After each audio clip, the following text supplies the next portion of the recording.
Hi, and welcome to Filmmakers Compass Podcast, a show where we talk about movies and, well, more movies. I'm D-Man, joined by CP. CP, how you doing today? I'm good, man. How are you?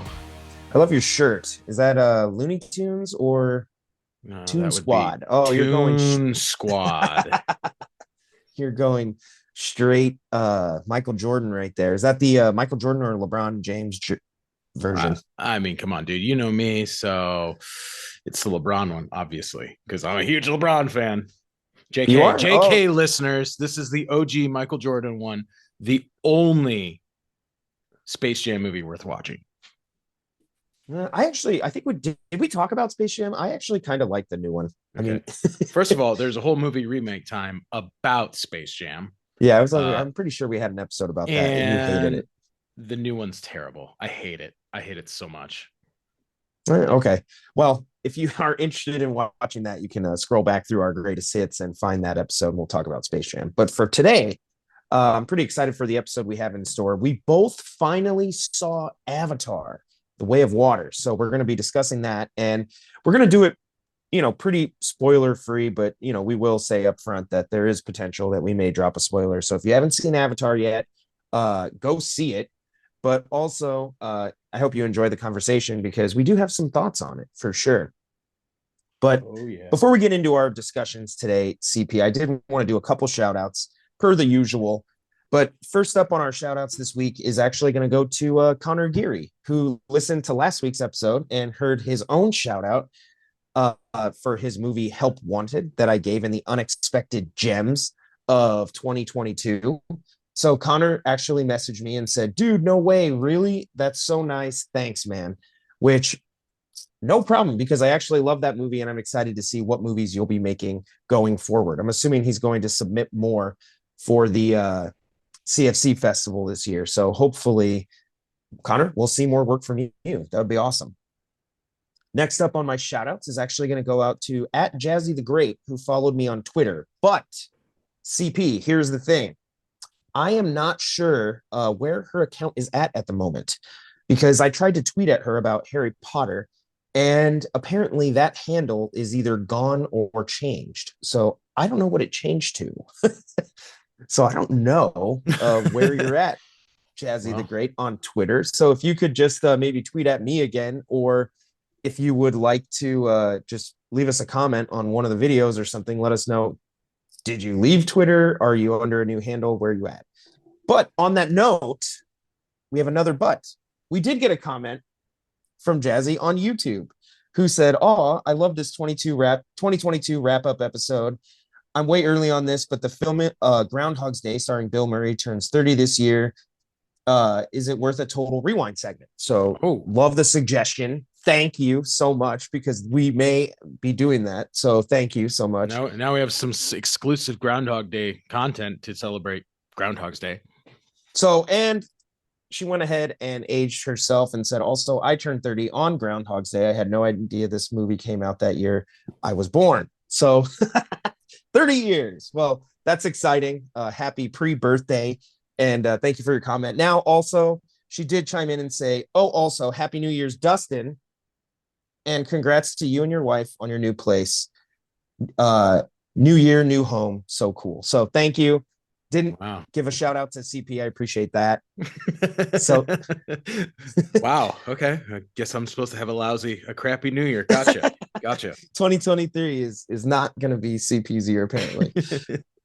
On Instagram, Jacqueline Kelly said, I wanted to see Avatar because it looks so pretty. And I believe she was unsure if she was talking to me or you, and it was you. So It was me, in she ended up, fact. yeah, she ended up saying in there that she can read your sass anywhere. So, What can I CP, say? It's a you gift. have a very distinct style. Brad Banaka actually chimed in and said, tell me when and where, in reference to the fact that we had mentioned, let's get him back on the show. So we're going to set that up. Brad will be in contact and we would love to have you back on the show. That would be fantastic. Mm-hmm. So, and then last goes to Ivor Drake. So we appreciate your comment here, man. Thank you. He said, great year and episodes. My top three movies are Top Gun Maverick, Prey, and Glass Onion. So it's actually a pretty good list. Prey was surprising. I did not think I was going to like that. And then I saw it and actually I thought it was pretty good. No, I feel the same way. Yeah, that was one. And I actually really enjoyed Glass Onion too. Or no, I'm sorry. I saw Knives Out. I haven't seen Glass Onion yet. So that's one on my list that I actually am going to watch in 2023. So I've heard it's really good. There's a debate going online that Glass Onion may actually be better than the original Knives Out. And I will watch it. And maybe we'll get a discussion going on that, Ivor. So he also said, I have a question for you two. Now, CP, we're going to clarify here, but he said, what are the top three movies seen by you that were not released in 2022? So here are his. Mine are Predestination, Heaven Can Wait, the original, and Noises Off. So great list. Heaven Can Wait and Predestination. I've seen both those and they're great. Noises Off. I'm not even 100% sure what that is. I I could have looked it up in pre-production, but CP, do you know that movie? That one I'm not sure. Do not. Do not. So yeah, I'm not sure what movie that is. I'll have to look it up. But if you have clarification, Ivor, let us know. But here's the thing. He asked us what our top three movies seen by us. Now, are you asking the movies that we saw in 2022 that were not released in 2022? I think that's what I think it means. Because technically, what are the top three movies seen by you that were not released in 2022? That could be our favorite movies, best movies of all time. D-Man's gonna say Star Wars, Star Wars: The Empire Strikes Back, Star Wars: Return of the Jedi. You know, probably just for the sake of it, Jurassic Park, and that's probably his list. You're actually remarkably close. I did write that down, and I wrote my favorite movies of all time were Star Wars, Jurassic Park, and Home Alone. All right, well, that's a pretty good list. So we've talked about, I think we've talked about all those on this show, except I don't know if we've actually done original Star Wars. We always talk about Star Wars in relation to other movies, but we haven't gone all the way to a full episode on Star Wars, which maybe we'll have to do that. But if I'm talking about movies that I saw in 2022 that were not released in 2022, these are the movies that I saw that I really enjoyed. So first up is actually Dragon Ball Z Broly, which is a movie I think everybody would expect me to have seen by now, but I didn't. And I actually got to watch it. Thank you very much, CP, due to your Vudu account. So you have the movie. Yeah, I was supposed to go see it in theaters and never actually made it.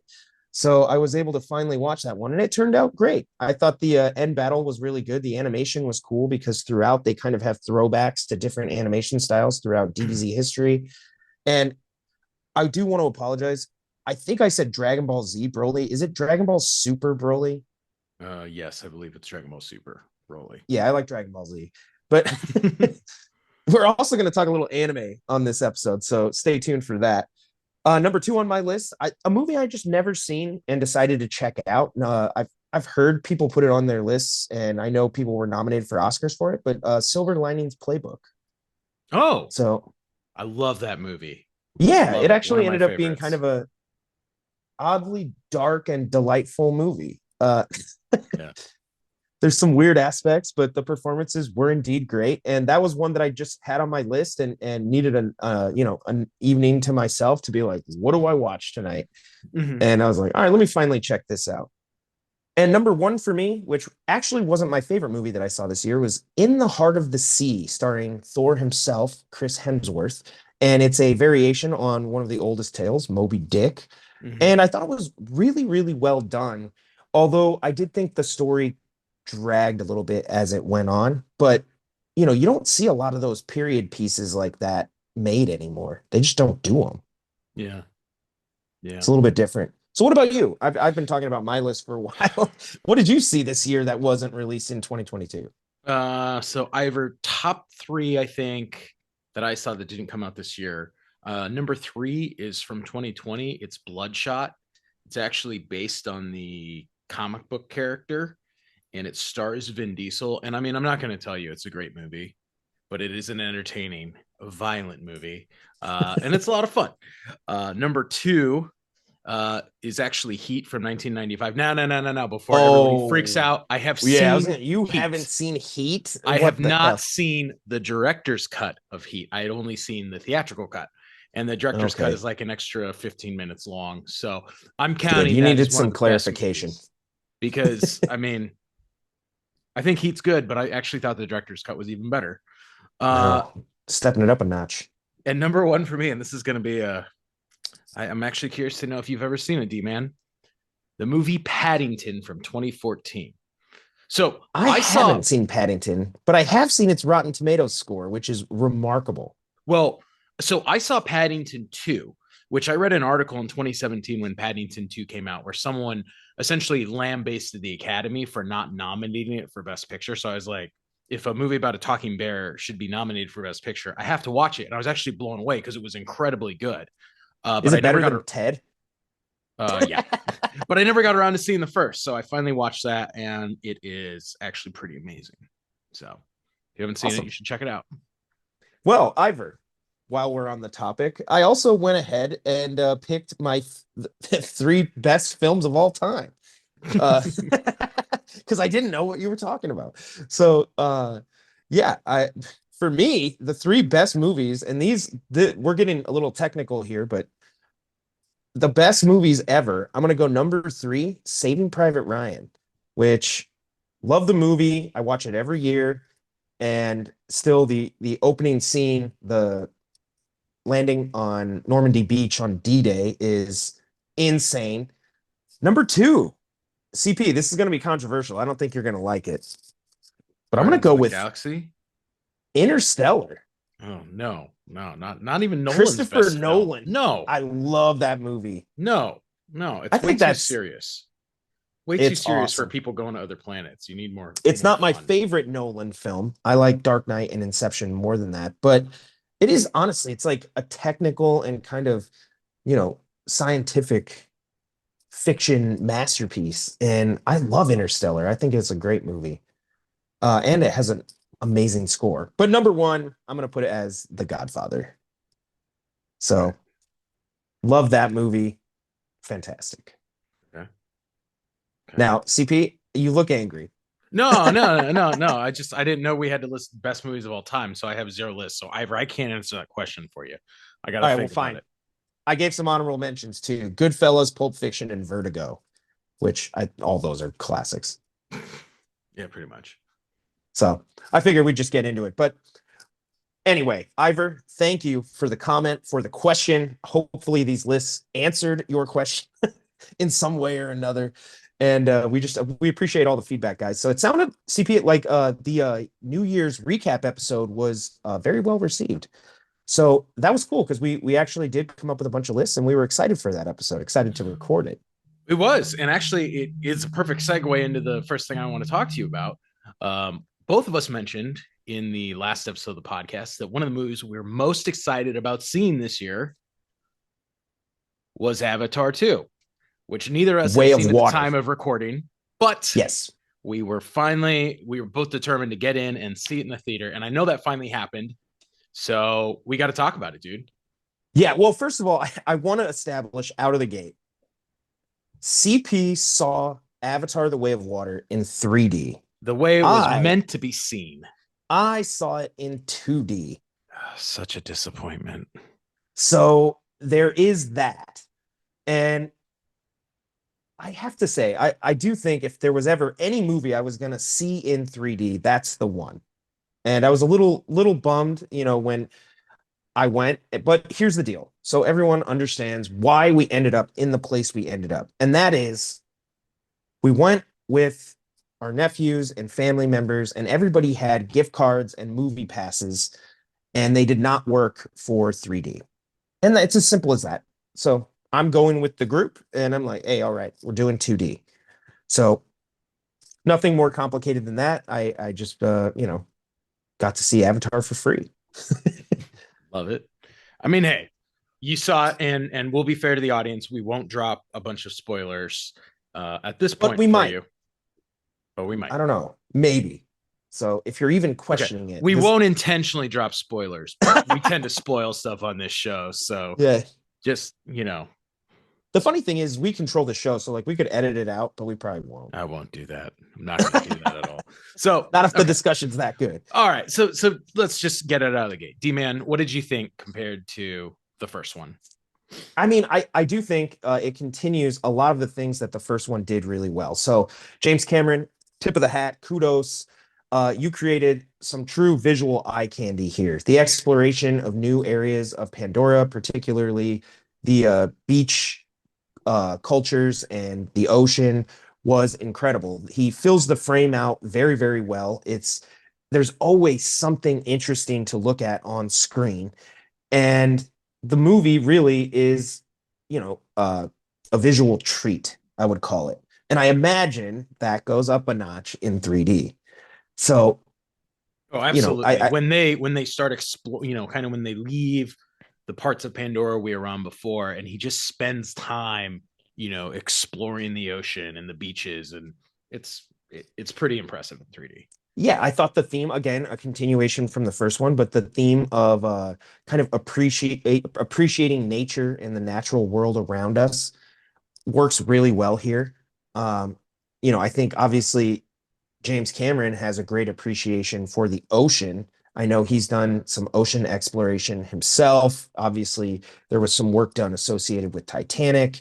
He loves to go down in the water in submarines and like all this stuff. So you can tell his love of the ocean here, and I think that comes through. But more than that, that is a general theme of Avatar, and that'll continue in the sequels. Yeah. That right, there's kind of this machines versus nature dynamic, and that plays out really well.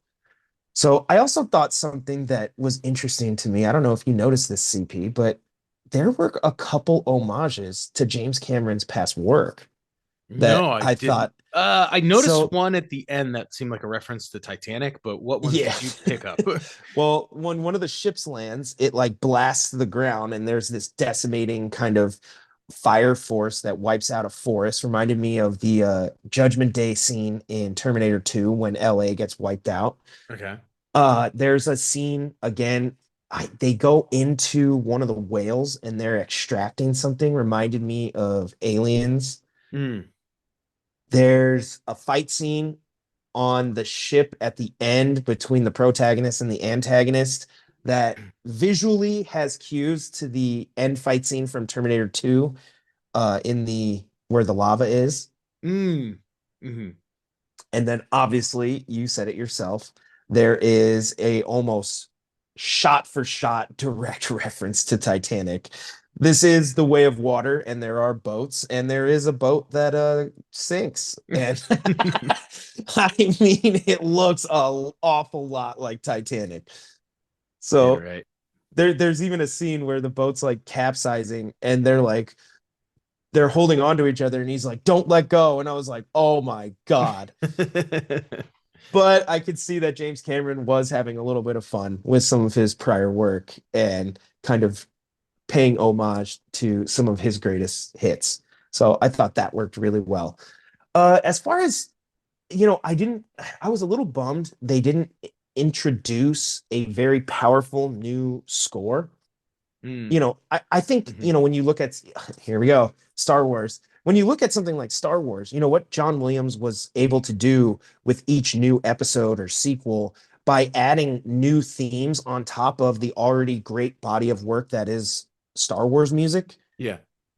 So the first movie is amazing. And then in the second movie, we get, Yoda's theme and the Imperial March. And you're like, this is amazing. Those are instant Star Wars classics. And he just constantly is able, the Emperor's theme in Return of the Jedi, Duel of the Fates, and you can go through each one, and he's constantly adding another classic. And I just didn't feel that they really got to a new classic here. It just feels like a remix of a lot of the themes and things that came out of Avatar 1. So that was a little bit of a bummer. I was hoping we'd get something really grand, really great. Hmm. No, dude. Yeah, for sure. So, because I actually really think the score in Avatar 1 is actually really good. It's a lot of fun. Like when they're I mean, obviously, I think Disney has incorporated it into their theme parks, right? You can literally like go visit Pandora at the Animal Kingdom in Florida or something. Yeah, I think so. So, and they're using that music.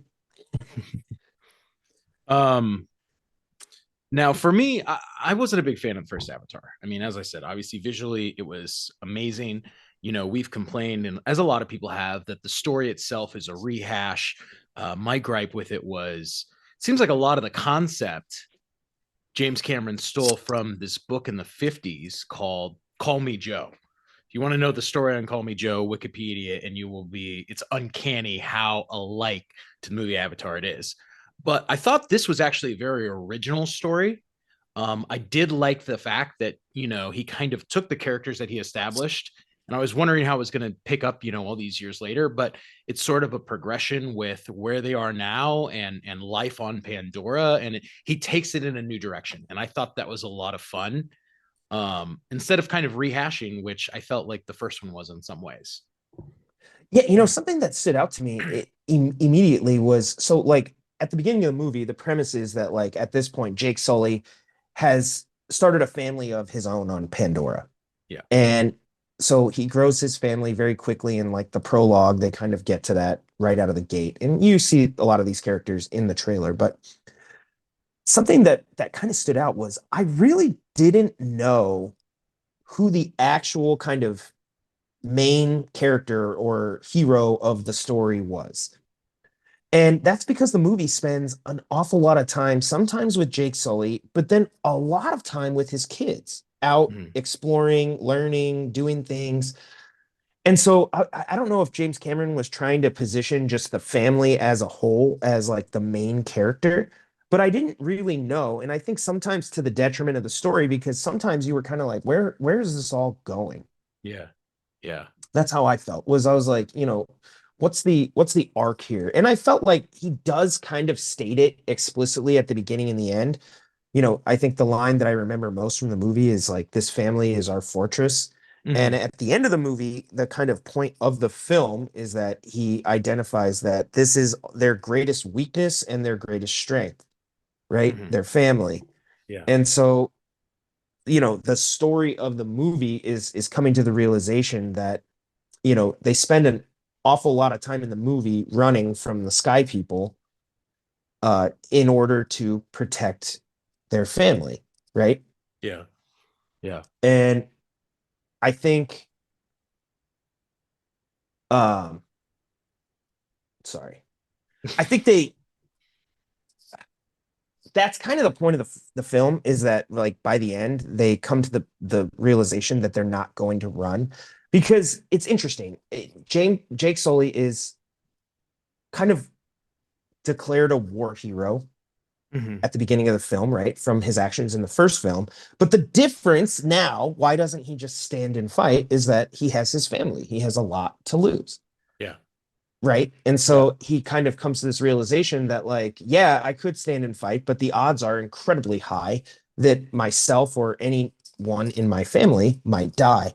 And so instead of standing and fighting now, he decides to go on the run. And I don't know, that was kind of the point. But yeah, it just the movie itself doesn't single out like a single protagonist as like the hero of the movie. And so it just spends time in these different spots because this movie's long as shit. It's like 3 hours, like at least 30 minutes too long, I think. Yeah. But it was like 3 hours almost exactly. And that's a long time for a movie. And so they do spend a lot of time with different characters in different places. But, you know, a lot of it, part of me is like, I don't know, you could probably cut that out. It was cool, but you don't need it all. Well, so I mean, if we're getting into stuff that we didn't think worked in the film, I mean, I'm going to throw it out, and this is probably the closest to a spoiler that I intend to bring. Obviously, the villain in this film is a reincarnation of Colonel Quaritch from the first film, but I do not think it is a successful villain for the film. I think in the first movie, he is a very mission driven villain. Whether we agree with his views or not, he is steadfast in them that he is doing this to protect humanity, to protect their mission on the planet, to get the resources that they need. In this one, it's kind of just a revenge hit piece that Yeah, it's a little remind one dimensional. he's like, oh, I'm just gonna go kill you because you killed, who I was My, before. yeah, original self. But I wasn't really attached to him. It felt a lot like Endgame in the sense that in the first, Avengers Infinity War, the Avengers are fighting Thanos. Thor kills Thanos at the beginning of Endgame, and the rest of the movie, they're fighting a Thanos who himself says, like, I don't even know who the FU people are. Yeah, I think Scarlet Witch actually says she's like, you took everything from me. And Thanos comes back and he's like, I don't even know who you are.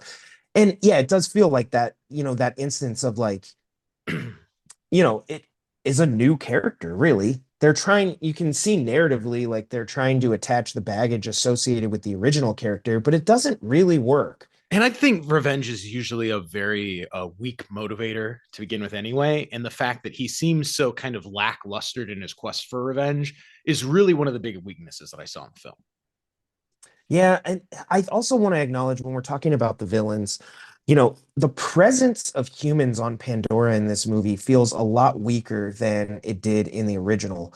I think in the original, they do a great exploration of Pandora from the perspective of the humans who arrive there, right? Mm-hmm. So, but their first introduction is at base, it's training, it's learning about avatars, it's doing all this stuff.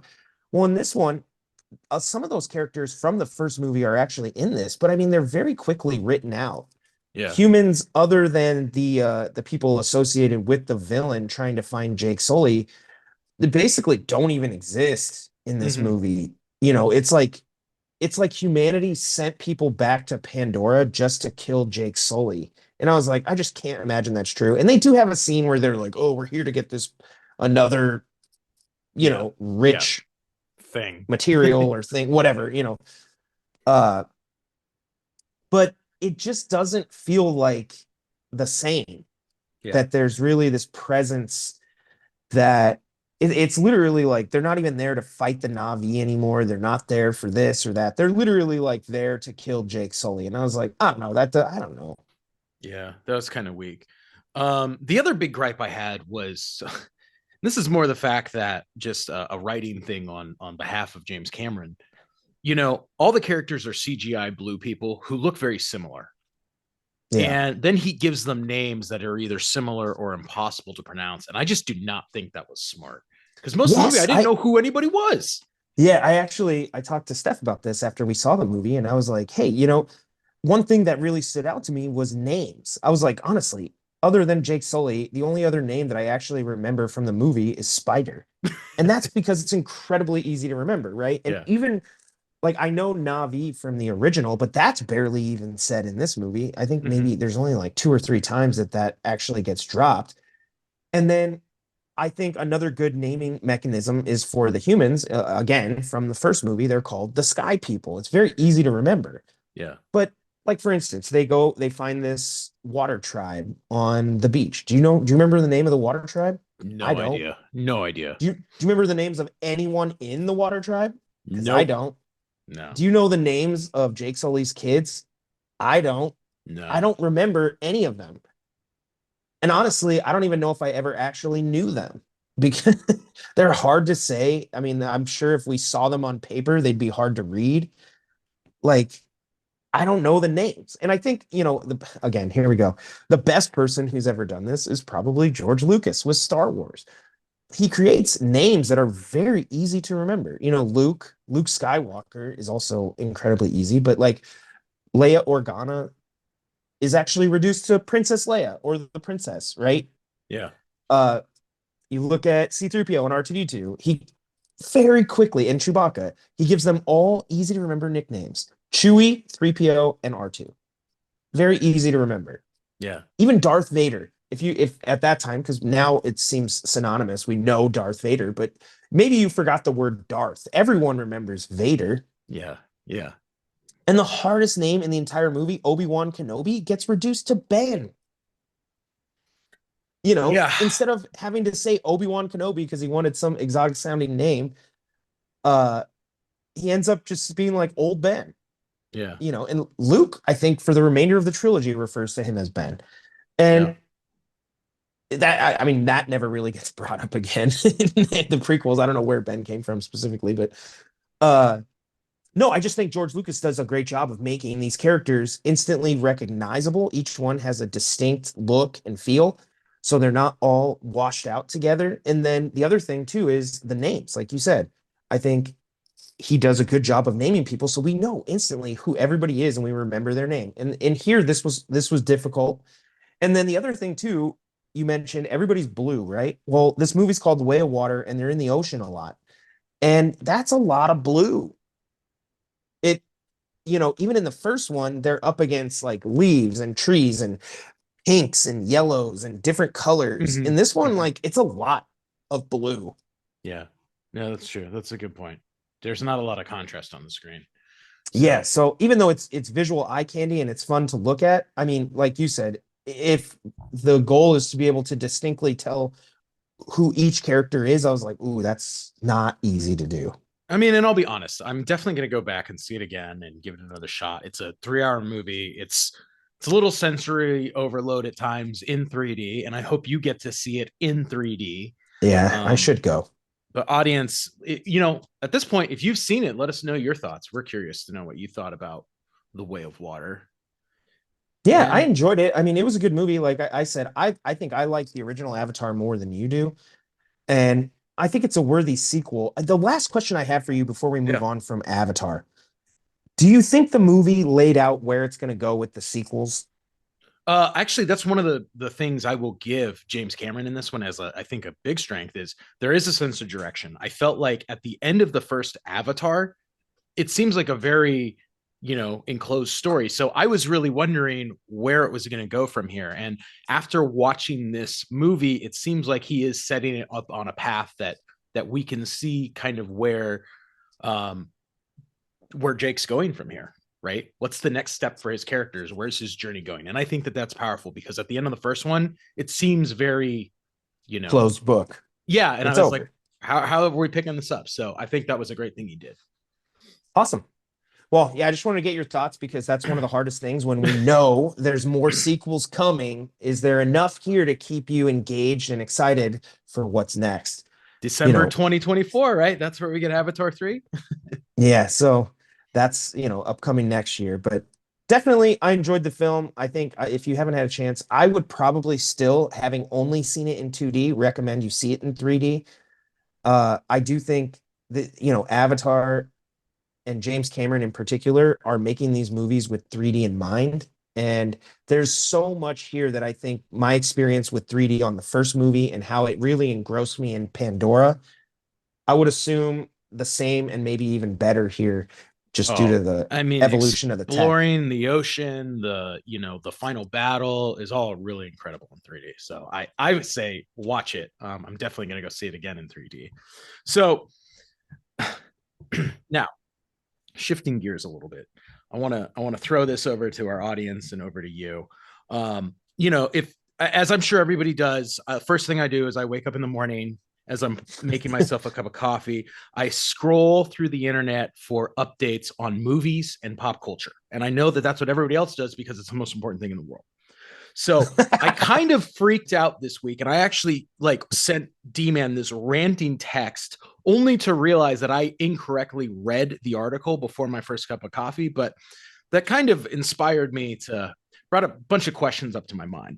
So I saw an article about the top 10 actors who should play Goku in the live action Dragon Ball Z movie.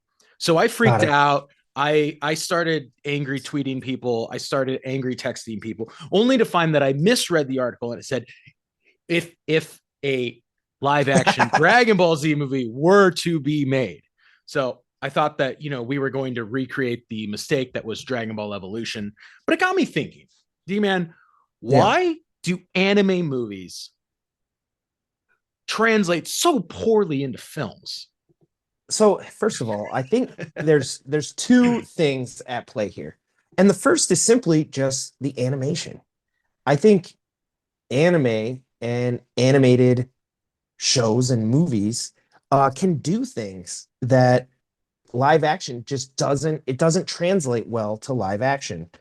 So, for instance, weird things, right? Like, a lot of anime characters have uh different colored, like crazy hair. Well, a lot of the times the way the hair is drawn, it stands up or does something unique that, really makes the character instantly recognizable. But if you were to try to do that with real people's hair, right, it doesn't really look exactly right. And I think That's a these good point. characters, you know, there's just things that happen in the animation. So, for instance, a show I watched on Netflix was called Baki, right? Mhm. And it's this fighting show, but these guys have like muscles the size of like cars, you know, Yeah, like yeah. they like Hulk up. And like Hulk is a great example. We've seen people with big muscles on screen, but there's just something about the animation style that lends itself so well to that medium that I don't know that it always translates well to live action, that you can achieve the same effect. You know, anime often does these little, they do these kind of frames where people might have a grin. They're able, you know, something I think anime does really well that you don't see translated to the big screen very well is often you hear characters' thoughts, kind of the same way you think of when you read like Harry Potter. In Harry Potter, when you read it, we're often privy to what Harry's thinking in any given scene, Yeah. but that's not in the movie. Now, again, Mhm. that's not to say that that book can't be translated to the big screen successfully. We love Harry Potter on this show. So, We CP, do. We say do. say We it do. say it out loud. I don't know that I do. I haven't seen all the Harry Potter movies. Oh my God.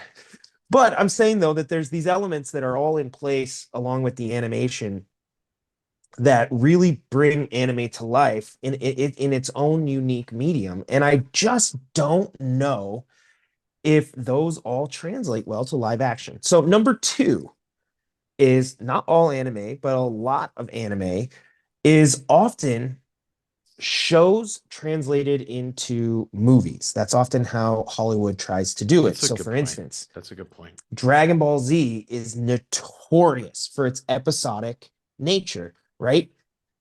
Next time on Dragon Ball Z, will Goku defeat Frieza? You know, and it's like that same catch-all for like 9 episodes. Hmm.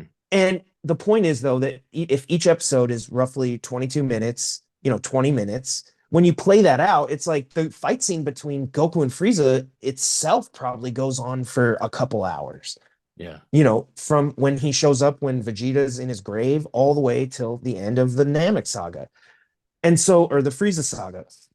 Hmm. So it's interesting to me because I think a lot of times I don't think there's any way to successfully capture what that episodic nature of Dragon Ball Z is into maybe a 10-minute final battle that would be in a movie. I just don't know if you can do that. You can capture that same spirit, that same element of the things that people loved about the storytelling structure of the original. Now, what are your thoughts? Because those are my two main ones that really stand out. Well, I think the first point I totally agree with, and actually calls me back to the Thanksgiving episode of the podcast where I talked about Snoopy wrestling with a chair. And I was like, this could only happen in animation because it's too Yeah, absurd and ridiculous for something live action. But we buy into kind of the fantasy when something is animated.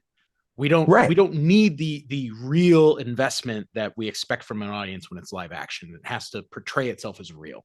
I think that's part of it. I think the other thing just that you're missing is I think there is a bit of a translation in terms of, especially with, Eastern anime being converted into Western cinema for primarily Western audiences. There is a bit of a cultural language barrier. And I'm not talking about actual language. I'm talking about the styles and as we perceive and as we consume content in the United States, it's very different than how content is consumed in Yeah. Japan. And when you try to take something, when you try to take something that's a square and shove it into a triangle, it just doesn't work. It's not the same thing. I think one of the best examples is, Yeah. and we've talked about this, right? If you look at Dragon Ball Z, the way that the characters are portrayed in the anime is very different than characters would be portrayed in a Western comic book. Goku Right. himself does not think of himself first and foremost as this savior of mankind and humanity. He does it because he knows no one else can do it. But at the end of the day, and I mean, you've said this many times, his guy likes to Yep. fight and he Yeah. wants to push himself and try and challenge himself to fight people stronger than him. And you know that if they made the American live action version of, Dragon Ball Z, he's going to be quote unquote, Superman or something. And that's not who he is. Yeah. And then another point to, like you said, with the adaptations often and live action Hollywood anime has also been knocked a lot for really kind of whitewashing, right? Often they cast white actors in these roles. They've also moved settings. So a lot Mhm. of Japanese anime does take place in Tokyo and a Japanese setting, but they'll move it to like Seattle or Yeah. somewhere Yeah. else where you're like, I don't know. I don't know if you can do that and still maintain the aspects of the original work that were so successful. And so I think that happens. But I mean, if we take a look at some of the examples that have come out, a perfect example when you're getting away from simply the Japanese anime or that specific animated style is something like Avatar: The Last Airbender, where Mm. clearly I Hmm. know a lot of the work was outsourced to, Japanese animation companies, but this is an American made or originated product. And even that did not translate well. The M. Night Shyamalan version just is awful. It's Yeah, it's terrible. really Like, bad. no, and he just doesn't capture things that I think, obviously, the show is very fun, but he made the movie very serious. He also felt the need to like change people's names. Like the main character's name in Avatar is Aang, but in the movie, they pronounce it Ong. And you're like, why? Why would you do that? You're Yeah. already right going against. But more than that, I think the way that the elemental powers in Avatar look and feel, they look so beautiful and grand in animation. And when they try to do it in live action, it does feel a little bit like, an effects pack. You know, Yeah. Yeah. it doesn't really work. It doesn't capture this same sort of energy and elegance that the animation does. It just doesn't. Now, that is not to say that I don't believe that somebody can crack that code and successfully adapt something like Avatar: The Last Airbender. I would love to see it. And they're even attempting it, I think, on Netflix. They're going to try to do a live action show Mm. based on Avatar. Now, I would love to see them get it right. I don't But know, up dude. till now, what do we have? There's like Death Note, Alita Battle Angel. There's a couple adaptations through the years that have, Ghost in the Shell. yeah, but like even that, it wasn't successful. It No, certainly wasn't. I didn't think any of these were successful. I mean, I'm hesitant with Netflix wanting to adapt Avatar because we saw Netflix's horrible adaptation of Cowboy Bebop. Yeah, I watched a little bit of it and I actually watched YouTube videos on it where they did kind of the side by side, just so you could see what's going on here. And I think obviously that show, Cowboy Bebop live action, does suffer from, maybe it just wasn't in the right hands. But, I Mm. wouldn't use that as an overall, like, but yeah, it just does not translate well to what the original is doing. But like right now, I heard Netflix is interested in doing maybe a live action adaptation of like My Hero Academia. They're talking about maybe even One Punch Man. Uh, Ugh. eventually, maybe even Baki live action. There's a lot they're trying to get into that mode, and then Avatar. I don't know. I'd have to see it done well for me to get some kind of positive momentum in that direction to be excited about future projects because right now they just have not nailed it. And I think we even talked, remember one time when I think we talked about Pinocchio and the live action Disney remakes? Yeah. Yeah.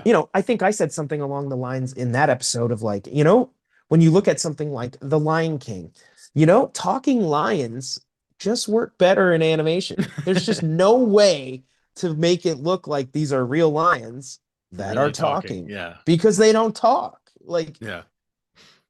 No, that's a very that I mean that's a good point. You're so, and I absolutely think right. that's what makes animation so special is that it's a medium that does allow you to tell stories in ways that maybe live action just doesn't accommodate. And that's interesting to me. That makes Yeah, me appreciate animation so much more for because sure. in order to truly enjoy the vision that people had for these stories, that's the best medium to tell that story, Yeah. No, I agree. you know? Yeah, absolutely. So, and I think Absolutely. that the problem too is that when you look at things like comic books, for instance, or even books in general, when we adapt those, right? When we say they're adapted, there is no moving visual version of those, right? They're To compare it static. directly It's to. frames, it's words.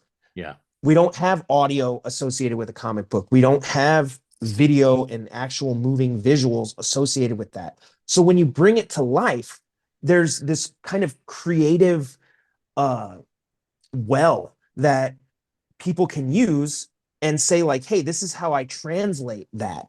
Well, when you're looking at anime, it's already there. It's done.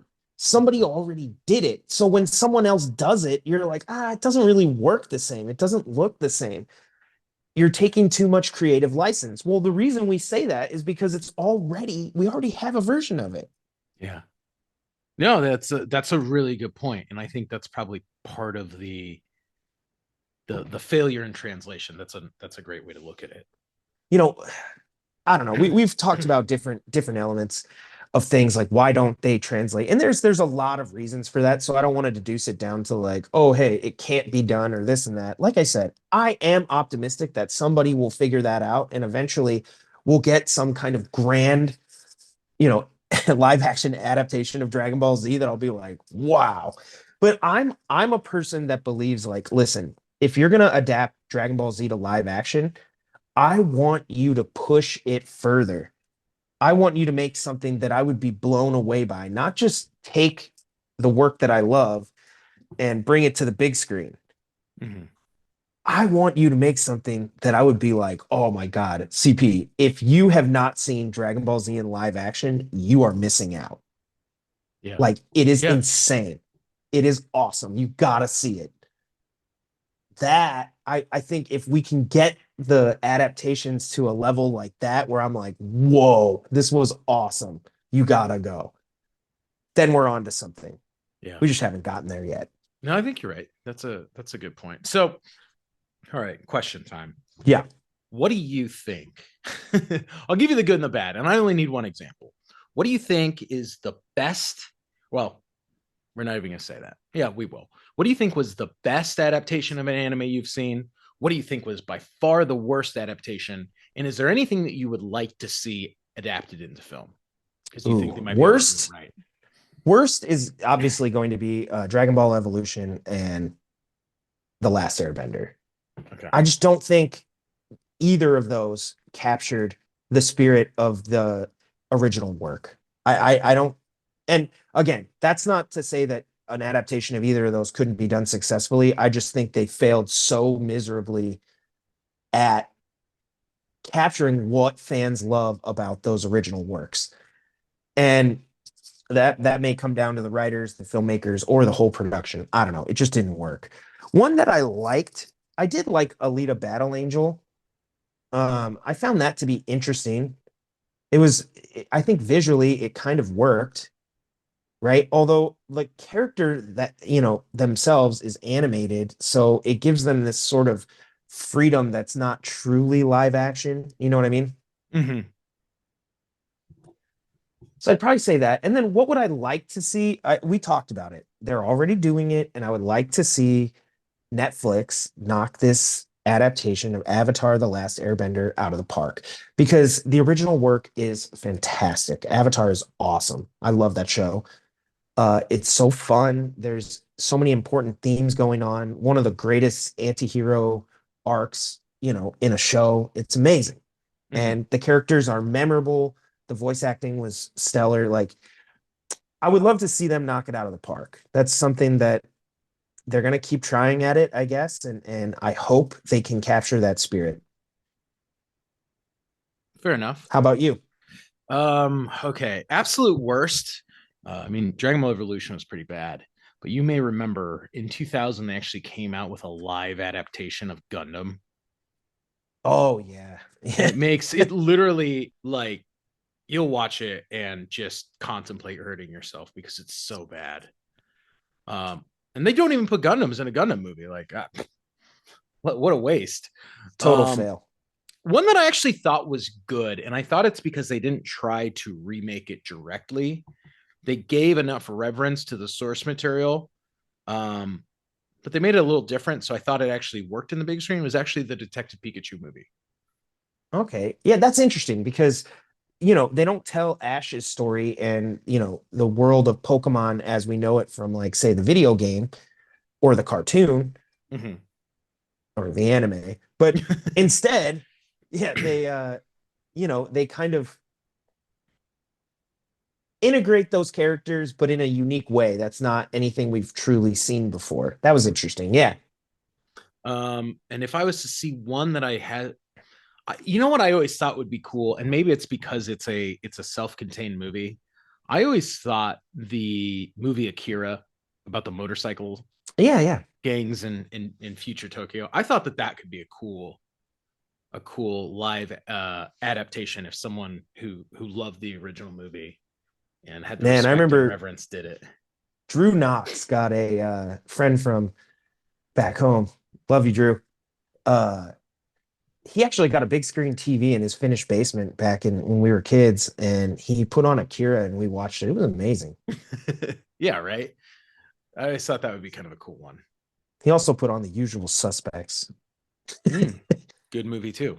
which was interesting. Yeah, I remember that. We went on like a movie binge. We his mom like made all this great food, and it was awesome. Anyway, CP, that does it for our discussions on this week's podcast. I hope listeners, I'm sure some of you guys have some very, very distinct thoughts on some of this. So be sure to share with us and continue the conversations. You can follow the show at filmmakerscompass.com, where we list all of our social media channels as well as all the episodes in order. So you should be able to find each episode and you can search as well. So be sure, if you haven't listened to all the episodes, go back and check them out, because we referenced a bunch this time. Yeah, I was like, we did, kind of call back to a few on this week's show. So if you want to go back and listen to some of those, if you haven't already, be sure to do that. You can follow me at Big Kid D-Man, where I'm pretty active on social media, and I'm looking forward to conversations with you guys and interacting with everybody.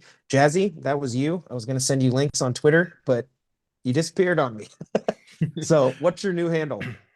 You can follow me at NDCal5. And remember, we don't want to know, what did you think about Avatar Way of Water? If you saw it, what are your thoughts on these live adaptations of anime films or live adaptations of cartoons in general? Do you have an opinion? Obviously, you know ours. We could probably do 3 or 4 episodes talking about this topic. So chime in, let us know what you think. All right. Well, thank you everybody for listening. Hope you enjoyed the show. Be sure to keep watching movies, and we'll be back here next week with a new episode of the podcast.